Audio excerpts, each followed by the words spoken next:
Hazrat Aisha radiyallahu anha, the Prophet's wife, says, "We went out on a journey along with Allah's Apostle sallallahu alaihi wasallam.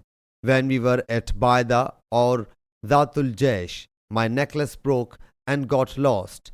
Allah's Apostle sallallahu alaihi wasallam stayed to search for it. So the other people also stayed with him, and it was a place where there was no water, nor did the people have any water. The people came to Hazrat Abu Bakr Siddiq radiyallahu anhu and said, 'Don't you see what Aisha radiyallahu anha has done? She has caused Allah's Apostle sallallahu alaihi wasallam and all the people to stay at a place where there is no water, and the people do not have any water as well.'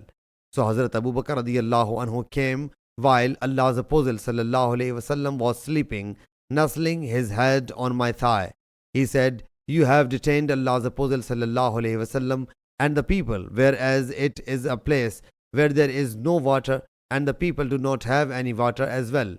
Hazrat Aisha radiyallahu anha says, Hazrat Abu Bakr radiyallahu anhu reprimanded me, kept on saying whatever Allah Jalla Jalaluhu willed, and he punched me on my belly side as well.